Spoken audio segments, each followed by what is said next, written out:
Hello everyone, welcome to G Centric. और आज इस लेक्चर से rank booster series power system में स्टार्ट होने जा रही है। और किस एग्जाम के लिए कराते हैं हम लोग? गेट एग्जामिनेशन के लिए तैयार करवाते हैं। तो गेट एग्जामिनेशन में जो रैंक बूस्टर सीरीज है, नाम से पता चल रहा होगा रैंक बूस्टर, मतलब आपकी रैंक को और थोड़ा सा बूस्ट कर सके। और गाइस, इस सीरीज का मकसद ये होता है कि जनरली जब हम लोग ऑफलाइन क्लासेस वगैरह में पढ़ते थे तो बहुत सारे स्टूडेंट साल भर मेहनत करते हैं और लास्ट दिसंबर और जनवरी 2 मंथ में क्या होता है, वो कई बार अपना कॉन्फिडेंस खो देते हैं। और कॉन्फिडेंस छोटे सब्जेक्ट में नहीं खोते, जैसे नेटवर्क कंट्रोल, डिजिटल, ये सबको आता है, उसमें कॉन्फिडेंट भी फील करते हैं। बट जो कोर सब्जेक्ट होते हैं ना आपके, जहां पे आप ये बोल सकते हैं कि अगर मैं इलेक्ट्रिकल ब्रांच की बात करूं, machine, power system, power electronics, तो 3 सब्जेक्ट तकरीबन तकरीबन 30 से 35% है ना, क्योंकि 100 नंबर का है तो परसेंटेज में बात कर सकते हैं। तो 30 से 35 मार्क्स का अकेले 3 सब्जेक्ट कवर करते हैं, machine, power system and power electronics. तो इसीलिए ये जो सीरीज इसलिए बनाई गई थी कि यार ये जो बड़े सब्जेक्ट जो वेटेज भी रखते हैं और इनका जो सिलेबस है वो भी, ड्यूरेशन भी बहुत ज्यादा है, तो इनको थोड़ा सा इजी वे में बना दे। तो हर साल हमारी कोशिश रहती है, इस वजह से आपने देखा होगा पावर सिस्टम में एक मैंने रिवीजन सीरीज भी कराया है। जो भी पेड यूजर होंगे जी सेंटर एप्लीकेशन पे, तो उनके फुल कोर्स के अंदर एक रिवीजन सेशन भी होगा, जिसमें मैंने क्या किया, 15 लेक्चर के अंदर पूरा पावर सिस्टम जो मैंने पढ़ाया है उसका पूरा रिवाइज करवा दिया मैंने। ठीक है, बट उस रिवीजन सीरीज का मकसद ये नहीं था कि यार क्वेश्चंस करवाएं, या वो सब क्वेश्चन नहीं करवाए, उसमें सिर्फ कॉन्सेप्ट रिवाइज करवाए, कौन कौन से क्वेश्चन आपको फुल कोर्स में लगाने वो बता दिया था। अब आती है रिसेंट ट्रेंड सीरीज की बात। तो रिसेंट ट्रेंड सीरीज जो अभी हम लोगों ने मशीन की खत्म करी फिलहाल, और उसके पहले एनालॉग भी हो गया, डिजिटल भी हो गया, सिग्नल एंड सिस्टम में भी रिसेंट ट्रेंड सीरीज करवाया। तो उसका मकसद ये था कि जो पिछले 3 4 5 सालों में जो क्वेश्चंस हुए हैं उनको कम से कम आपको कराया जाए तीनों ब्रांच में। और खासकर इंपॉर्टेंट था सिग्नल, एनालॉग और डिजिटल में, क्योंकि तीनों ब्रांच के लिए कॉमन है। तो कई बार कॉमन क्वेश्चंस एक दूसरे की ब्रांच में रिपीट कर जाते हैं, इस वजह से वो सीरीज करवाई। और मशीन में rank booster series already complete करा चुका हूं, जिसके बहुत अच्छे रिजल्ट आए हैं। अब रैंक बूस्टर सीरीज जो है वो थोड़ा ये मान सकते हो रिसेंट ट्रेंड से अलग है ना। रिसेंट ट्रेंड सीरीज या फिर रैंक बूस्टर सीरीज दो अलग अलग डिफरेंट जोनर है। रैंक बूस्टर में हम क्या करते हैं, रैंक बूस्टर के अंदर आपको पिछले 2 3 सालों के क्वेश्चंस तो हम करवाएंगे ही सही, जो पीवाईक्यू है, उसके साथ साथ एक्स्ट्रा क्वेश्चन भी, अच्छी किताबों के न्यूमेरिकल एक या ऐसा क्वेश्चन जिस क्वेश्चन से करने से पूरा कॉन्सेप्ट रिवाइज हो जाए, और थोरोली थोड़ा सा कॉन्सेप्ट जो है उसको थोरोली रिवाइज करवाते हैं, ताकि आप ये मान के चलिए कि तकरीबन तकरीबन 40 50 लेक्चर के अंदर पूरा का पूरा पावर सिस्टम आपका समावित हो जाए, जिसमें सफिशिएंट क्वेश्चन हो जाए, जिससे कि आपके रैंक जो है वो असल में आपको एज मिले। अगर आप पावर सिस्टम के 2 या 3 क्वेश्चन एक्स्ट्रा कर ले जाते हो इस सीरीज की हेल्प से, तो इसका मतलब है एग्जामिनेशन में आप 5 से 7 नंबर आगे रहेंगे। और 5 नंबर का बढ़ना गेट एग्जामिनेशन में आप समझ सकते हो, किसी भी कॉम्पिटिटिव एग्जाम का आंकड़ा आपको सबको पता ही है कि 5 नंबर बहुत मैटर कर जाता है। ठीक है, तो रैंक बूस्टर सीरीज में क्या होने वाला है, ऑलरेडी जो लोग मशीन का रैंक बूस्टर सीरीज देखे होंगे उनको पता होगा, कॉन्सेप्ट के साथ साथ सफिशिएंट न्यूमेरिकल भी कराते हैं। न्यूमेरिकल सॉल्विंग पे हमारा ज्यादा फोकस होता है। यस, थ्योरी भी आपको रिवाइज करा जाए, क्योंकि बिना थ्योरी के, बिना कॉन्सेप्ट के, बट ये है कि डेरिवेशंस वगैरह नहीं रहेंगे इसके अंदर, या फिर कोई बहुत डिटेल वर्जन नहीं है, क्योंकि ऑलरेडी फुल वर्जन में दे चुके हैं हम लोग। और ऐसे स्टूडेंट जो मुझसे ही पावर सिस्टम पढ़े जी सेंटर का एप्लीकेशन पे, तो इसको ज्यादा अच्छे से रिलेट कर पाएंगे, क्योंकि इसको जिसका जो सीक्वेंस होने वाला है वही सीक्वेंस होने वाला है जैसे हम लोगों ने फुल कोर्स में कवर किया है। तो बहुत अच्छे से रिलेट करोगे, और जिसने नहीं भी पढ़ा है वो भी बहुत अच्छे से इसको एंजॉय कर सकते हैं। ठीक है, तो गेट एग्जामिनेशन के लिए rank booster series power system में स्टार्ट हो रही है। मशीन, इलेक्ट्रिकल मशीन के लिए ऑलरेडी रैंक बूस्टर अवेलेबल है, जी सेंट्रिक एप्लीकेशन पे जाइएगा और वहां पे सपोर्ट प्राइस में आपको वो अवेलेबल है। ठीक है, अब बात करते हैं कि ये कुछ डेमो वीडियोस इसके यूट्यूब पे आएंगे, उसके बाद ये जो सीरीज है ये भी पेड होने वाली है।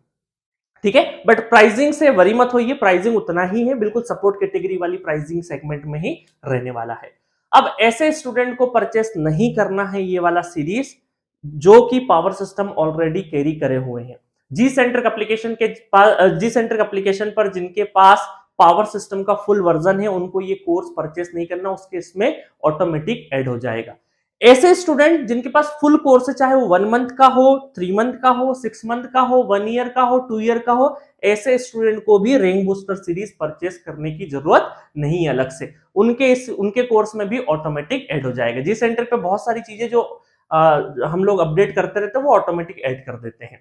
तो ये वाली सीरीज भी स्पेसिफिकली जो भी जी सेंटर के यूजर जिसके पावर सिस्टम का कोर्स है पूरा का पूरा और फुल कोर्सेज कैरी करे हुए हैं, उनको ये सीरीज परचेस नहीं करना है। और जिनके पास नहीं है वो सपोर्ट कैटेगरी में बहुत ही नॉमिनल प्राइस में ये सीरीज रहने वाला है, बहुत ही इफेक्टिव तरीके से, ठीक है। और थोड़े कुछ दिनों तक चलने वाला है ये, धीरे धीरे एक एक करके उसके अंदर वीडियो आपके अपडेट होते जाएंगे, ठीक है। चलिए, तो गेट एग्जामिनेशन में मैं मानता हूं कि पावर सिस्टम का बहुत बड़ा रोल है, machine power system, power electronics का। तो अब स्टार्ट करते हैं हम लोग पावर सिस्टम, बट उसको स्टार्ट करने से पहले कैसे रहेगा, पूरा इंट्रोडक्टरी लेक्चर है, तो मैं आपको बता दूं कि ये मेरी एनालिसिस है, थोड़ी बहुत गड़बड़ 99% सही है, 1% का मार्जिन हो सकता है, एक आध क्वेश्चन कभी लेना छूट गया हो, बट कोशिश करी है, चुन चुन के क्वेश्चन सिलेक्ट करे हैं। बट इस टेबल में एक डिस्क्लेमर लगा देता हूं कि अगर एक आध क्वेश्चन छूट जाए तो माफ करिएगा, ठीक है, क्योंकि गलती हम भी तो है इंसान ही, ठीक है। चलो, तो अब मैंने क्या किया, देखो यहां पर हम लोगों ने गेट 2022, 2021, 2020, 2019, 2018 और सीक्वेंस क्या रखा, ये हमारा जो यूनिट है ना, हमारा जो फुल कोर्स की यूनिट से एक से लगा के बेसिक कॉन्सेप्ट से लगा के ये हमारा transmission line 3rd 4th 5th 6th 7th 9 लगा के 12 तक, तो ये जितनी यूनिट है उसी यूनिट जो हमारी जी सेंटर एप्लीकेशन का जो फुल कोर्स है पावर सिस्टम का, उसी के अकॉर्डिंग बनाई हुई है, ठीक है।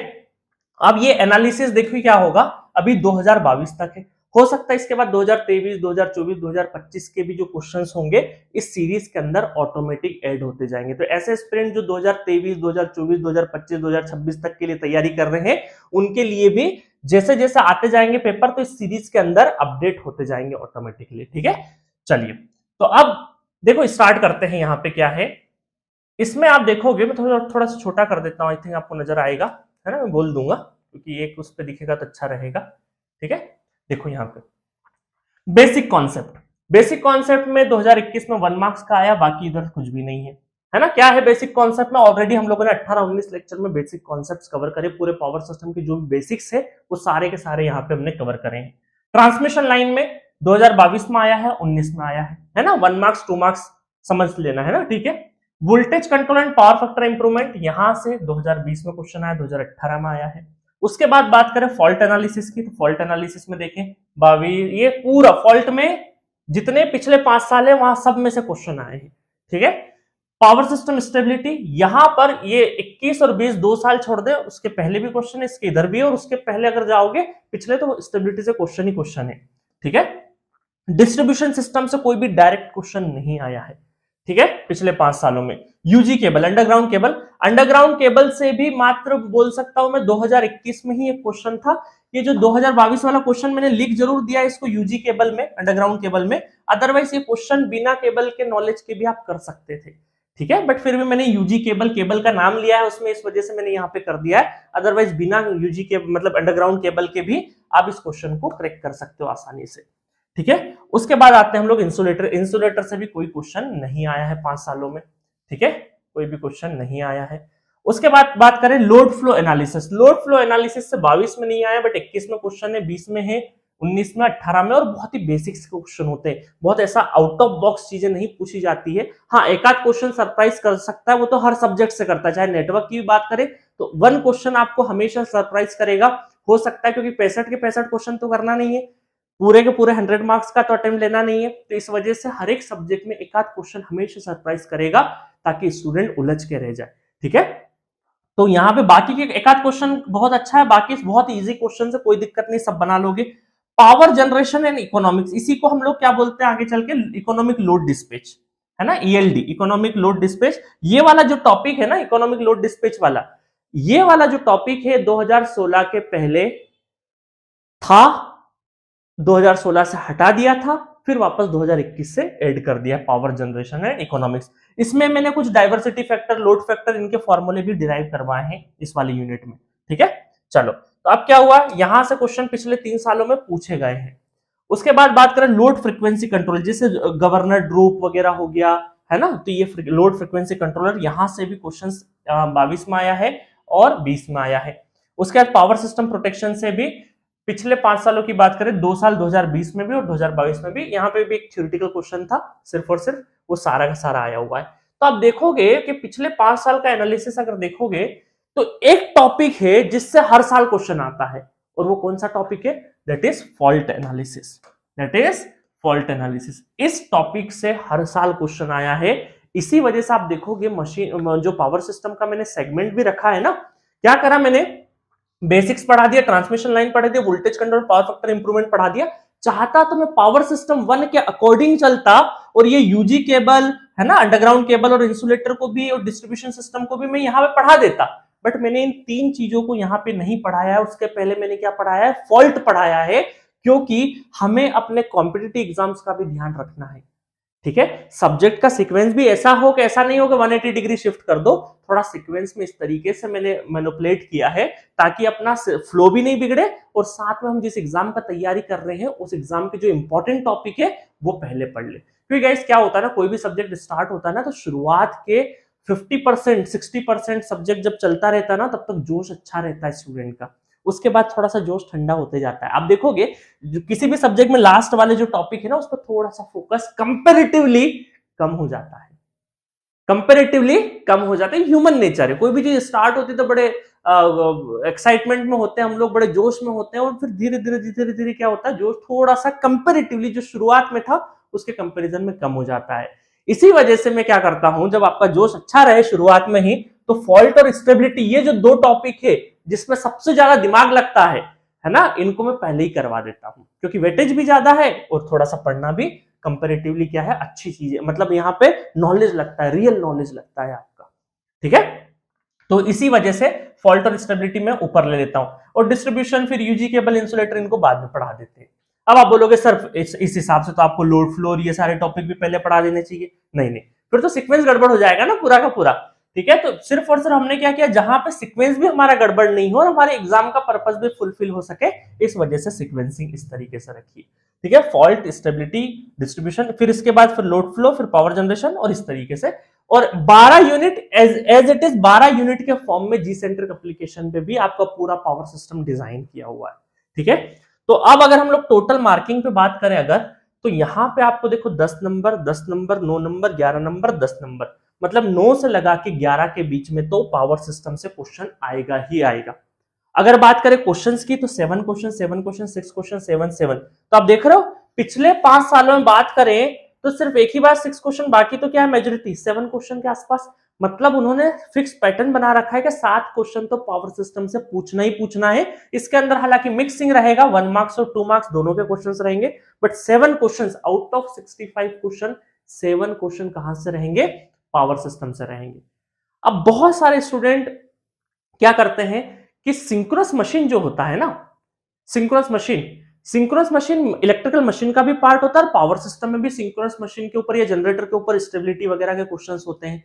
तो बहुत सारे स्टूडेंट क्या करते हैं कि उन क्वेश्चंस को ये समझते हैं कि ये पावर सिस्टम के नहीं, ये मशीन के हैं, या कई सारे स्टूडेंट मशीन वाला क्वेश्चन होगा तो उसको पावर सिस्टम का समझेंगे या पावर सिस्टम के क्वेश्चन को मशीन का समझेंगे।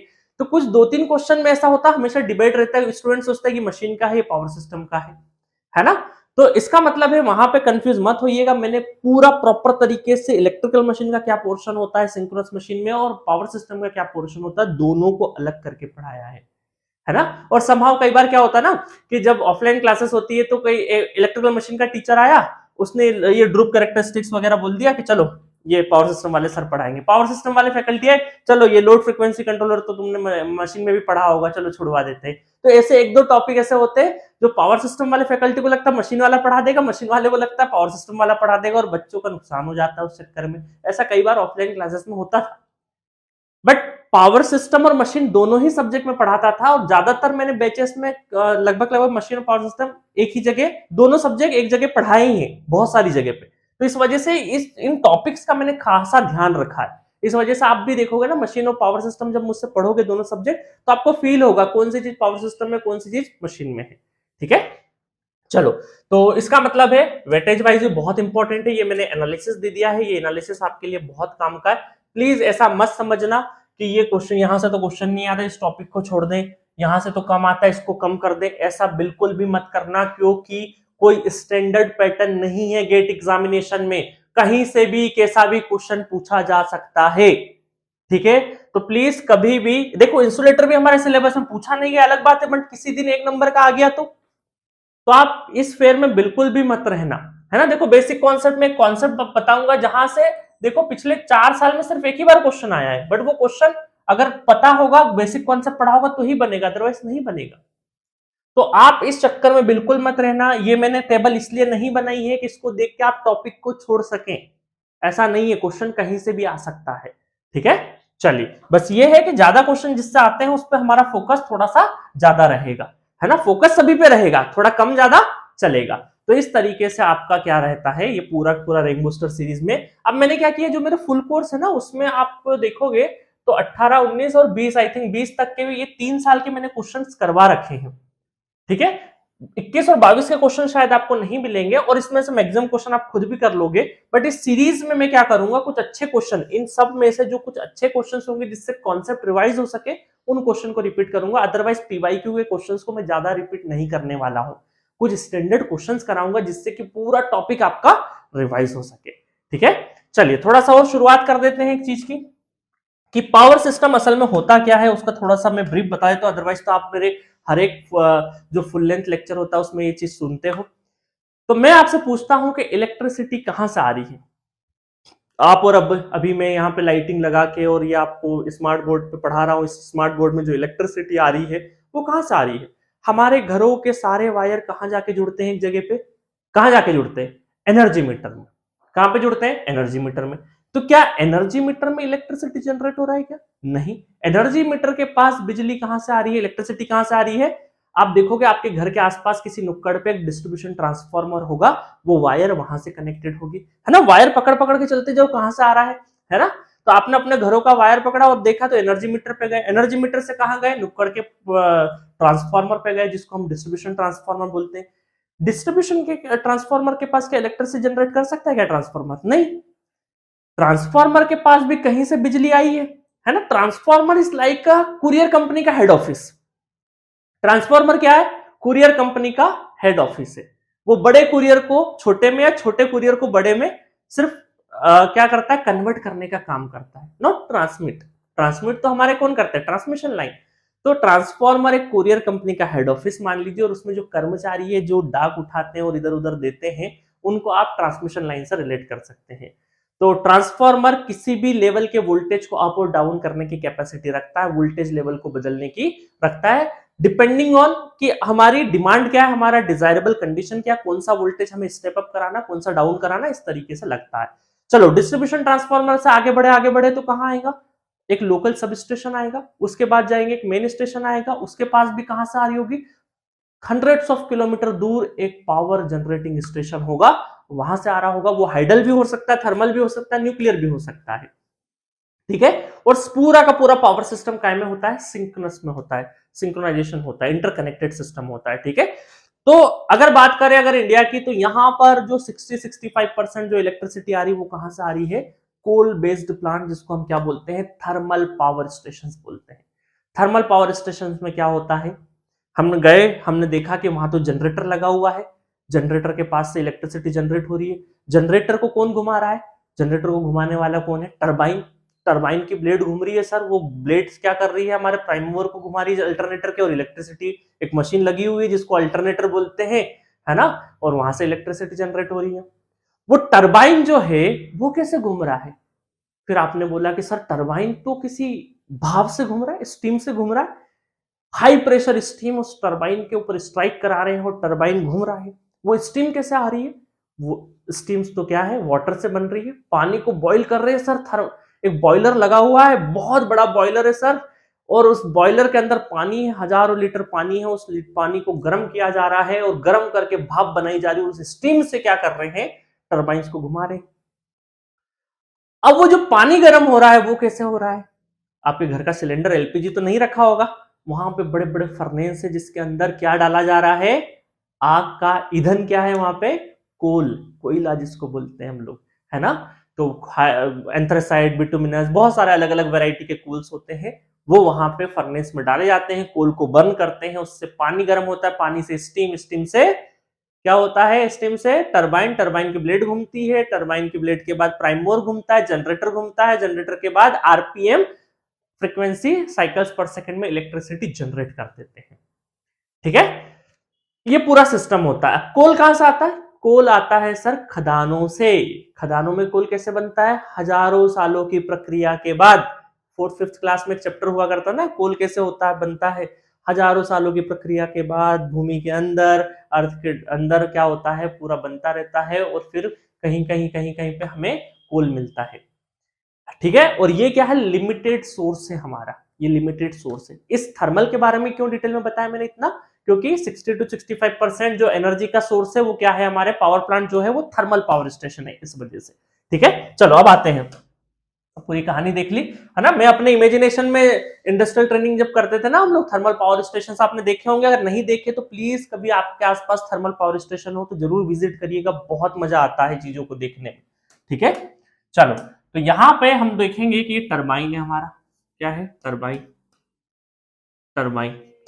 ठीक है, टरबाइन से हमारा क्या घूमेगा, जनरेटर घूमेगा। टरबाइन से हमारा क्या घूमेगा, जनरेटर, इट इज जनरेटर। ठीक है, टरबाइन, और ये यहाँ पे हमें क्या मिलेगी, 3 फेज इलेक्ट्रिसिटी मिलेगी। अब देखिएगा यहाँ पे क्या करेंगे हम लोग, यहाँ पे ये जो है हमारा प्राइम मूवर, ये घूमेगा आरपीएम में, RPM revolution per minute, mechanical है ना, मैकेनिकल एनर्जी, मैकेनिकल एनर्जी दे रहे हैं हम लोग। ठीक है, और हमें क्या मिल रहा है, इलेक्ट्रिकल एनर्जी मिल रहा है, इलेक्ट्रिकल एनर्जी मिल रहा है। और ये जो जनरेटर होता है ये हमारा क्या होता है, सिंक्रोनस अल्टरनेटर भी बोलते हैं इसको, सिंक्रोनस मशीन, सिंक्रोनस जनरेटर बोलते हैं इसको। और इसमें एक फील्ड वाइंडिंग होती है, एक आर्मेचर वाइंडिंग, या आर्मेचर 3 फेज आर्मेचर वाइंडिंग होती है ना, 3 फेज आर्मेचर वाइंडिंग होती है, जो कि डेल्टा और स्टार दोनों पॉसिबिलिटी है, बट हम लोग किसको चूज करते हैं इसमें, किसको चूज करते हैं, स्टार को चूज करते हैं। क्यों करते हैं, एक तो फोर्थ टर्मिनल का प्रेजेंस है, अर्थ प्रोटेक्शन मिल जाता है। दूसरा है कि हमारे पास क्या है कि स्टार में हमारा जो फेज वोल्टेज होता है वो √3 टाइम्स लाइन के कम होता है, इस वजह से जो इंसुलेशन की डिमांड है, अमाउंट ऑफ इंसुलेशन वो क्या लगता है, कम लगता है। इस वजह से यहां पे हम लोग इसको स्टार में कनेक्टेड रखते हैं। ठीक है, ये वाली बात भी होगी। कूलिंग कौन सी करते हैं, हाइड्रोजन कूलिंग करते हैं सर। ये सारी बातें ऑलरेडी मैं सब कुछ बता चुका हूं। ठीक है, पोल क्या होता है, आरपीएम 2 पोल का सिस्टम होता है, ताकि 3000 आरपीएम पे। और यहां पे देखिए ये जो आरपीएम है इधर क्या है, काय में कन्वर्ट होगा, हर्ट्ज। हर्ट्ज असल में है क्या, साइकिल्स पर सेकंड, है ना।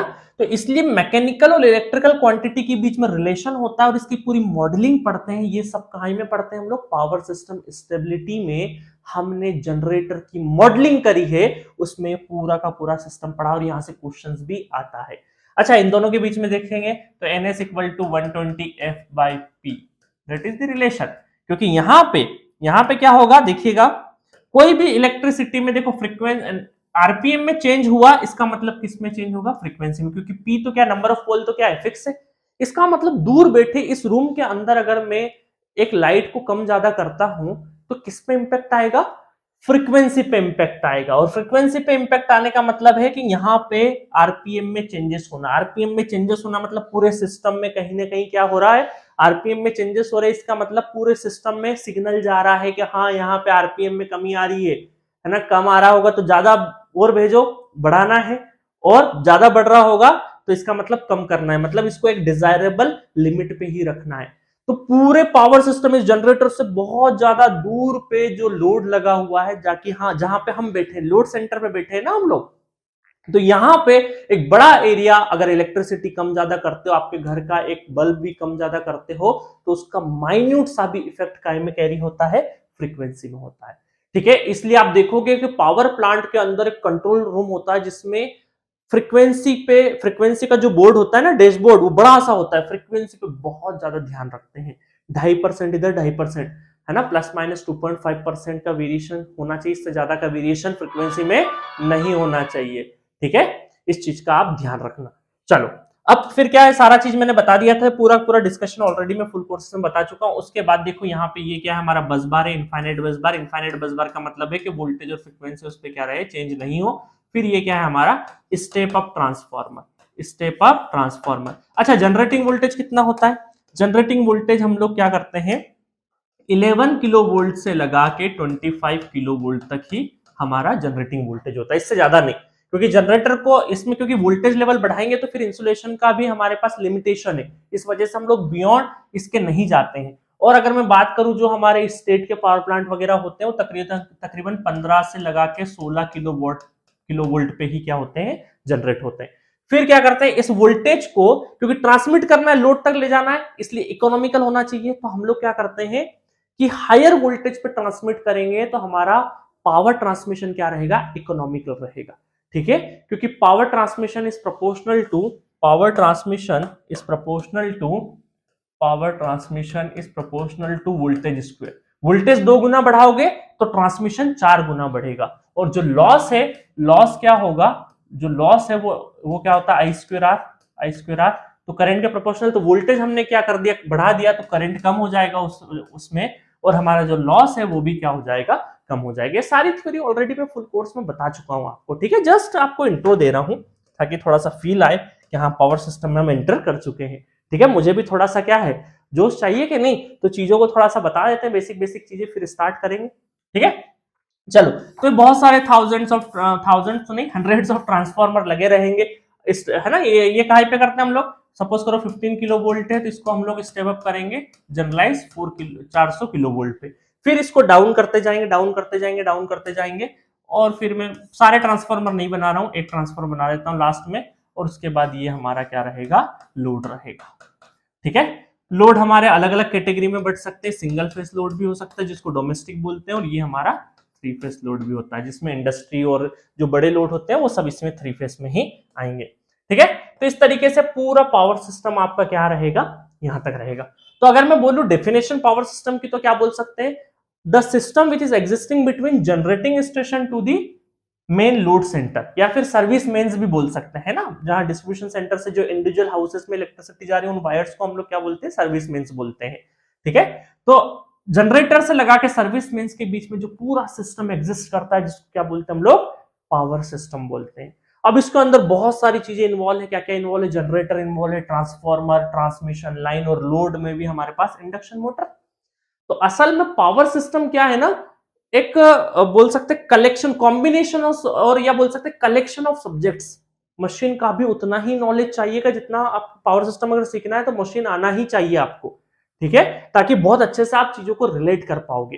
तो हम क्या पढ़ेंगे, जनरेटर के बारे में, इसकी मॉडलिंग के बारे में पढ़ेंगे, ट्रांसफार्मर के बारे में भी थोड़ा देखेंगे, ट्रांसमिशन लाइन देखेंगे, उसके बाद लोड के बारे में भी देखेंगे, लोड पे फिर हम लोग power factor improvement, voltage control, फिर इसमें फॉल्ट अगर होता है तो फॉल्ट एनालिसिस भी पढ़ते हैं, है ना, फॉल्ट पढ़ेंगे, इसकी स्टेबिलिटी बहुत जरूरी, क्योंकि अगर पावर सिस्टम स्टेबल है इसका मतलब जनरेटर स्टेबल है, जनरेटर स्टेबल होगा तभी तो पूरा पावर सिस्टम स्टेबल होगा ना। तो इसलिए जनरेटर की स्टेबिलिटी बहुत ज्यादा जरूरी है, इस वजह से हम लोग पूरे पावर सिस्टम स्टेबिलिटी में हमारे जनरेटर पे, अल्टरनेटर पे बहुत ज्यादा फोकस करते हैं। फिर बहुत सारे रिलेज और बोल सकते प्रोटेक्शन वाले जो इक्विपमेंट होते हैं वो सब लगाए जाते हैं, तो पूरा प्रोटेक्शन भी पढ़ते हैं हम लोग। Load flow analysis, real time में किस तरीके से पावर की डिमांड को फुलफिल करते हैं, इकोनॉमिक लोड डिस्पैचेस, इकोनॉमिक्स के ऊपर पावर सिस्टम इकोनॉमिक्स एक अपने आप में एक बहुत बड़ा टॉपिक है।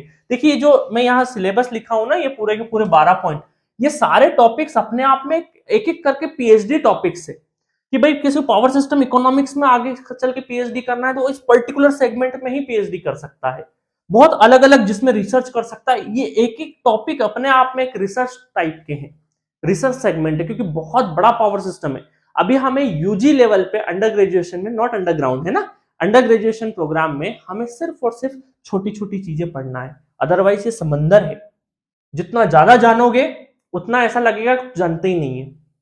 ठीक है, बट अभी हमें सिर्फ और सिर्फ गेट एग्जाम पे फोकस करना है, फोकस, क्योंकि देखो मशीन पावर सिस्टम के साथ दिक्कत ये ना, स्टूडेंट अगर इमोशनल हो गया तो एक टॉपिक में पता चले 4 किताब पढ़ डाला बट उसका आउटपुट नहीं है, पहले एग्जाम निकालो, है ना।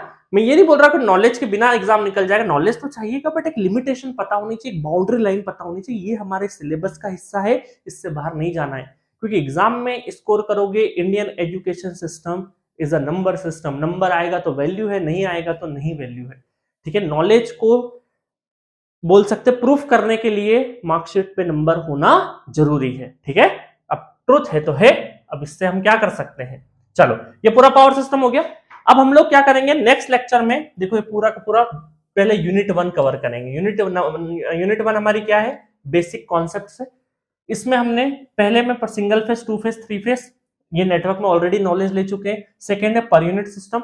Per unit system normally fault के टाइम पे पढ़ाया जाता है, बट मैंने क्या किया है, आपको बेसिक्स में ही पढ़ा है, क्योंकि बार बार पर यूनिट की अगर क्वांटिटी की बात आएगी तो आपको पहले से ही पर यूनिट पूरा अच्छे से मैंने पढ़ा दिया है, ताकि फॉल्ट में भी हेल्प करेगा और बाकी जगह पे भी जहां जहां पर यूनिट की बातें आएगी तो मुझे अलग से नहीं बताना पड़ेगा, एक ही जगह शुरुआत में ही मैंने बता दी।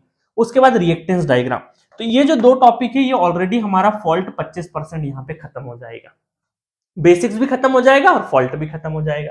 उसके बाद बात करेंगे पावर्स की, active power, reactive power, complex power, voltage, magnitude, load angle, ये बहुत इंपॉर्टेंट है, इनके बीच में जो रिलेशंस होते हैं वो बहुत इंपॉर्टेंट है। उसके बाद पावर फ्लो कंडीशंस देखेंगे, इससे भी क्वेश्चंस पूछा गया है, 2022 में ही पूछा गया है। टाइप्स ऑफ कंडक्टर बहुत ज्यादा इंपॉर्टेंट नहीं है, बट थोड़ा सा बेसिक वाला वर्जन फटाफट देख लेंगे। ट्रांसमिशन टावर भी हमें देखने की जरूरत नहीं है, ऑलरेडी आपको मैंने बता दिया है, जितना बताया उतना ही सफिशिएंट है, कोई ट्रांसमिशन टावर से डायरेक्ट क्वेश्चन नहीं आना है, ठीक है। टाइप्स ऑफ कंडक्टर इसलिए बता देते हैं क्योंकि एसीएसआर और स्टील इस तरीके से एक आध नंबर कभी आ जाए, वैसा आया नहीं आज तक, बट कभी किसी दिन आ गया तो हम उस दिन लकी होंगे, है ना, ताकि हम एक भी चीज छोड़ के नहीं जाएंगे, ठीक है। तो इनका थ्योरी में बहुत डिटेल वर्जन नहीं बताने वाला हूं, डेरिवेशंस नहीं बताने वाला हूं, बट शॉर्ट समरी जो जो फॉर्मूले आपके काम के, कौन से फॉर्मूले का कैसे एग्जीक्यूशन होना है, सिर्फ फॉर्मूले की लिस्ट नहीं बताऊंगा, उसका एग्जीक्यूशन किस तरीके से होगा और उसके ऊपर क्वेश्चंस कैसे होगा वो सब करेंगे, क्वेश्चंस भी करेंगे हम लोग। तो अगर मैं इस बेसिक कॉन्सेप्ट की बात करूं तो जो न्यूमेरिकल वाला पॉइंट है, जहां से न्यूमेरिकल आते हैं वो मैं आपको बताऊं। तो न्यूमेरिकल एक तो हमारा न्यूमेरिकल वाला सेगमेंट। अब देखो थ्री फेज, तो यार न्यूमेरिकल में बोलूंगे थ्री फेज से डायरेक्टली, तो ये तो हमारा नॉर्मली नेटवर्क का ही टॉपिक है, तो न्यूमेरिकल तो यहां से भी आते हैं, बट पावर सिस्टम में हम लोग इसको बहुत डिटेल में नहीं पढ़ेंगे, क्योंकि आगे चल के थ्री फेज में ही बातें करना है, तो ऑलरेडी हमारा रिविजन हो जाएगा। वैसे भी नेटवर्क थ्योरी में ऑलरेडी आपने थ्री फेज के ऊपर बहुत अच्छा फोकस कर रखा है। उसके बाद ये हमारा यहाँ भी न्यूमेरिकल बन सकता है पावर फ्लो कंडीशन से। यहां मैं न्यूमेरिकल नहीं बोलूंगा, थ्योरेटिकल क्वेश्चन आ गया तो आ गया, अदरवाइज न्यूमेरिकल प्रॉपर न्यूमेरिकल नहीं आएगा, ठीक है। अच्छा सर, आप बोलोगे सर यहां से, तो ये जो पावर फ्लो कंडीशन है ना, इसमें ये सब चीजों का यूज होगा, इनका सबका यूज इसके अंदर है, ठीक है। तो 4 से 5 क्वेश्चन हम लोग इस पूरे यूनिट 1 में करेंगे और इनके हर एक चीज की छोटी छोटी थ्योरी जो हमारे काम की है उनको हम टच करेंगे, प्रॉपर तरीके से बताएंगे, ठीक है गाइस। तो इस तरीके से पहला यूनिट हमारा स्टार्ट होगा अगले लेक्चर में। तो समझ गए, तो ये है rank booster series power system का, जो कि अब स्टार्ट हो गया है, और थोड़ी सी तसल्ली रखिएगा, थोड़ा पेशेंस रखिएगा, 1 बाय 1 करके बहुत ब्यूटीफुल कोर्स बनेगा। मुझे पर्सनली बहुत पसंद है लास्ट टाइम पे बच्चों को कॉन्फिडेंस देना, और बहुत सारे डिजर्विंग कैंडिडेट कहीं, क्योंकि देखो क्या होगा ना, आपका एग्जाम ऐसा नहीं रुकेगा कि यार 15-20 नंबर से रुक गया, कोई क्वालिफाई कर रहा है 35-40 नंबर लेके आ रहा है और वो बोल रहा है यार घर आके मेरा तो 25 नंबर का से रह गया मैं गेट में, ऐसा नहीं बोलते ना, दुख नहीं होता। दुख ज्यादा तब होता है जब 2-3 नंबर 4 नंबर से आपका रैंक, आप हो सकता था 500 के अंदर आ सकते थे और आप 2500 के ऊपर फिटा गए। 2500 वाले बच्चे में और 500 के अंदर वाले बच्चे में मात्र 5 से 7 नंबर का ही डिफरेंस होता है, इससे ज्यादा का नहीं होता है। तो इसीलिए जो क्रूशल दुख सबसे ज्यादा मुझे भी इसलिए होता है क्योंकि बहुत सारे डिजर्विंग कैंडिडेट अगर रैंक नहीं ला पाते हैं तो बड़ा लगता है कि यार 2 नंबर 3 नंबर थोड़ा सा आ जाता तो ये शायद टॉप 100 का भी स्टूडेंट था, टॉप 500 का भी स्टूडेंट था, तो हमें भी बुरा लगता है। इस वजह से ये गलती नहीं हो, गलती के चांसेस नहीं हो, इसलिए रिसेंट ट्रेंड सीरीज भी इलेक्ट्रिकल मशीन में कराया आपको। पावर सिस्टम में चाहता तो मैं रिसेंट ट्रेंड सीरीज करवा देता, बट नहीं, पावर सिस्टम में प्रॉपर रैंक बूस्टर कोर्स लेके आएंगे, बाकायदा सपोर्ट प्राइस में रहेगा जी सेंटर एप्लीकेशन पे, और बहुत इंजॉय करने वाले हो। जैसे हमने मशीन को किया था वैसे ही पावर सिस्टम को करेंगे रैंक बूस्टर में, है ना। रिसेंट ट्रेंड वाला नहीं power system, sorry electrical machine, rank booster वाला जो इलेक्ट्रिकल मशीन हमने किया है वैसा का वैसा रैंक बूस्टर हम लोग पावर सिस्टम में करेंगे, ठीक है गाइस। तो मिलेंगे नेक्स्ट लेक्चर में और स्टार्ट करेंगे हमारा पहला unit, that is basic concepts. Okay, thank you.